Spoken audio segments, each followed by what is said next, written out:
What if everything you know about ancient history is wrong? Imagine a world where towering stones, carved with impossible precision, whisper of a civilization so advanced it was wiped out by a catastrophic flood. These aren't myths. They're real, scattered across the globe, and they're begging us to uncover their secrets. Ready to dive into a mystery that could rewrite our past? Let's go. Introduction. Echoes of a lost age picture.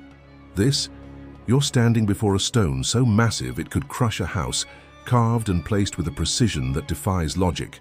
Across deserts, jungles, and windswept plains, these ancient megaliths stand like silent giants, their builders lost to time. From Japan's floating stones to Turkey's ancient temples, these aren't just ruins, they're puzzles, clues to civilizations that might have been far more advanced than we've been told. And there's a thread tying them together, the story of a great flood, a deluge that swept away entire worlds.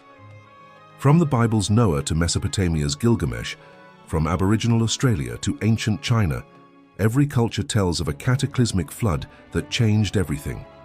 Could these stories hold the key to a lost global civilization? Join me as we explore these megalithic wonders, from Japan to South America to Turkey, and ask, are these stones the last messages of a world drowned by water? Buckle up, this journey will shake your soul. What if the stones we're about to see were built by a civilization that knew secrets we've forgotten? Keep listening, the answers might blow your mind. Ishi no Hoden, the floating stone of Japan. Deep in the wooded hills of Hyogo, Japan, lies a stone that seems to defy gravity itself, Ishi no Hoden, the floating stone. Picture it. A granite monolith, 6.4 meters long, 5.7 meters wide, and 5.45 meters tall, weighing a staggering 500 tons, like 3 jumbo jets stacked together. It hovers above a pool of water, balanced on a single hidden pillar, looking like it could drift away any moment. The first time you see it, your heart skips a beat. How could ancient people with no machines carve this beast with such smooth, perfect angles? Modern stonemasons say even today, this would take advanced tools and weeks of planning. Yet there it stands, silent, with no records to tell us who built it or why. Could this stone really float? Or is it hiding a secret about its makers? Stay with me. This gets weirder. Local legends whisper of gods or beings from the heavens who shaped Ishi no Hoden with supernatural skill. The Kojiki, Japan's ancient text from 712 CE, tells of floods and storms sent by gods to reshape the land, wiping out entire societies. Imagine standing before this stone, feeling the weight of those stories. Were they myths or memories of a real catastrophe?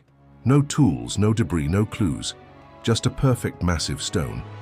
Some say it was a tomb, others a ritual site, but the truth is we don't know. The mystery grips you. Who had the skill to craft this, and why did they vanish? What if the builders of this stone weren't human at all? The next clue might change everything.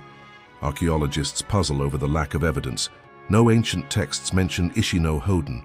No artifacts explain its purpose. Yet its precision, smooth surfaces, razor-sharp edges, screams of advanced engineering.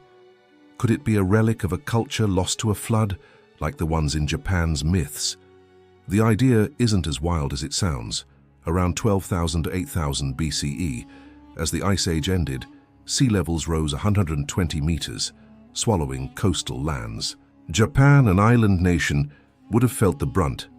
Maybe Ishi no Hoden was a monument meant to survive, a message from a people who knew their world was drowning. If this stone survived a flood, what else did its builders know? The next site takes us deeper into the mystery.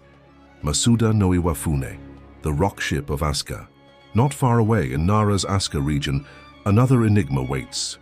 Masuda no Iwafune, the rock ship.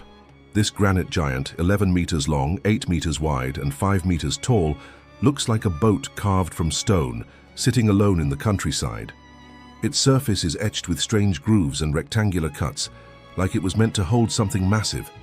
Maybe part of a lost structure, maybe a ceremonial altar. But here's the chilling part.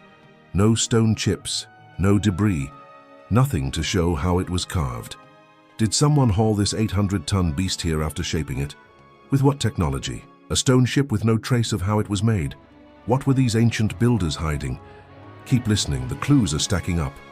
Local stories echo Ishino Hoden's myths, speaking of advanced beings or teachers from across the sea who built with impossible skill before vanishing in a great flood. The Kojiki mentions chaos and waters reshaping Japan, much like flood tales worldwide. Standing before Masuda no Iwafune, you can't help but wonder, was this a marker, a tomb, or something stranger? Its carvings don't match any known Japanese architecture, yet they feel deliberate, purposeful. Archaeologist Hiroshi Tanaka notes, "The precision here rivals modern machinery. We're missing a piece of the puzzle." Could this rock ship point to a civilization that sailed the ancient world? The next piece will leave you speechless. The absence of context is maddening. No inscriptions, no tools, just a massive stone carved with eerie precision.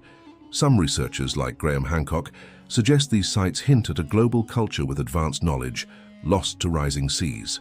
Japan's Yonaguni Monument, a submerged structure off its coast, looks man-made, with steps and terraces dated to 10,000 BCE. Was Masuda no Iwafune part of the same world, built to outlast a flood that swallowed its makers? The thought sends chills down your spine. If Japan's stones survived a cataclysm, what about the rest of the world? The next stop takes us across the globe. South American walls, megaliths of the Andes. Now picture the rugged mountains of Peru, where ancient walls rise like giants. At Sacsayhuaman, stones weighing up to 200 tons fit together so tightly you can slide a piece of paper between them. These aren't rough blocks, they're polygonal, carved with angles so precise they look laser-cut. No mortar, no gaps, just perfection. Nearby at Machu Picchu and Ollantaytambo, similar walls stand. Some stones so heavy they'd crush modern cranes. How did ancient Andeans, with no known machinery, move and shape these beasts? Stones that fit like puzzle pieces, built thousands of years ago. How is this even possible? The answer might shock you. Inca legends speak of a time before the sun, when a great flood washed away the world, leaving survivors to rebuild. The Aymara people tell of Viracocha, a creator god who taught stonework before vanishing. These stories mirror Japan's flood myths, hinting at a shared memory. Archaeologist Maria Vargas says, "The precision of Sacsayhuaman suggests knowledge we don't fully understand. Mathematics, engineering, maybe even lost tools. Some stones show marks suggesting they were softened or molded, a technique we can't replicate today. Were these walls built to survive a global disaster?" The next clue points to something even older. The similarities are eerie. South American walls share the same tight-fitting polygonal style as Japan's megaliths and even structures in Egypt and Greece. Could this be evidence of a global building culture? Around 10,000 BCE, as ice melted, coastal cities worldwide were submerged. Off India's coast, the ruins of Dwarka, dated to 7500 BCE, suggest a sophisticated city lost to the sea. Were these walls the last stand of a people fighting to preserve their legacy? A global network of ancient builders? The next site might be the key to it all. Göbekli Tepe, the world's oldest temple. In Turkey's rolling hills, Göbekli Tepe rewrites history. Dated to 9600 BCE, this site is older than the pyramids, older than Stonehenge. Massive T-shaped pillars, some 20 feet tall and 20 tons, form circles carved with animals, humans, and mysterious symbols. Serpents, vultures, and strange handbag motifs appear, eerily similar to carvings in South America and Mesopotamia. These aren't crude, they're polished, aligned with stars like Sirius, showing advanced astronomical knowledge. A 12,000-year-old temple with star maps? Who built this and why did they bury it? The truth is closer than you think. Excavated since 1995, Göbekli Tepe stunned archaeologists. Its builders, hunter-gatherers by traditional accounts, shouldn't have had the tools or organization for such a feat.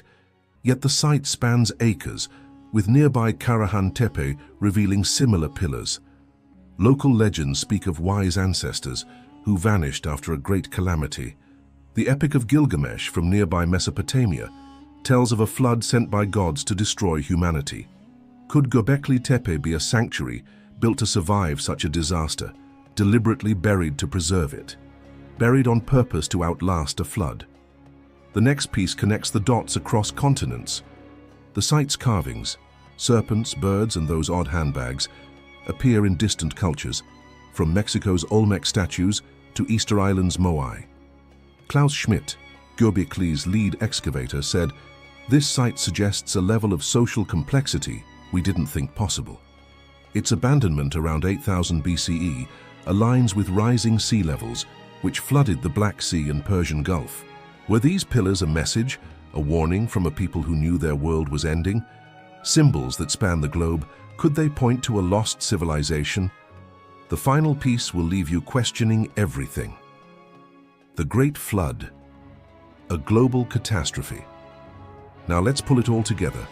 From Japan to Peru to Turkey, these megaliths share uncanny traits: massive scale, precise cuts, shared symbols. But what ties them to the flood myths? Between 12,000 and 8,000 BCE, the Earth changed. Ice sheets melted, raising seas 120 meters, drowning coasts where early humans thrived. Submerged sites like Yonaguni and Dwarka suggest cities lost to the waves. Geologist Robert Schoch argues these floods were sudden, not gradual, forcing survivors inland, their knowledge fragmented. Entire cities underwater. What if the flood wasn't a myth but a real disaster? Keep listening, the evidence is staggering. Flood myths are everywhere. The Bible's Noah, Gilgamesh's Utnapishtim, the Hopi's Spider-Woman guiding survivors, all describe a deluge that reset humanity. Aboriginal tales recall seas splitting their land, while Chinese legends speak of Yu the Great taming floodwaters. These aren't coincidences. Geologists confirm meltwater pulses around 9600 BCE and 8200 BCE caused rapid flooding, submerging fertile lands. Could these stories be memories of real events, preserved by survivors who built these megaliths? Survivors carrying ancient knowledge across the world. The next clue might prove it. Alternative researchers like Randall Carlson propose a global civilization, advanced in astronomy and engineering, was shattered by these floods, its fragments influencing later cultures. Mainstream archaeology hesitates, but discoveries keep pushing the timeline back. Satellite imaging and underwater digs reveal more submerged sites yearly, from India to the Mediterranean. These megaliths, with their shared styles and symbols, might be the last traces of a connected world, built to withstand a cataclysm they couldn't escape. A lost world linking Japan, Peru, and Turkey. The final question will hit you hard. The stones still speak. Ishi no Hoden's floating grace, Masuda no Iwafune's mysterious grooves, Sacsayhuaman's perfect walls, Göbekli Tepe's ancient pillars. These aren't just stones. They're voices from a lost age, whispering of a world that might have rivaled our own. Were they built by a global civilization, erased by a flood that reshaped history? The myths, the science, the stones themselves suggest something extraordinary. They challenge us to question what we think we know, to stay curious, to keep digging for the truth. What if these stones hold secrets we're only beginning to uncover? Your thoughts could help solve the puzzle. Which site gripped you most? Do you believe a great flood wiped out an advanced civilization, or is there another explanation? Drop your ideas in the comments, hit that like button if this journey sparked your curiosity, and subscribe for more dives into history's mysteries. Check out my channel for other tales of lost worlds, or visit my website for resources to fuel your own exploration. Until next time, keep questioning, keep wondering, and let the stones guide you to the truth. Stay curious.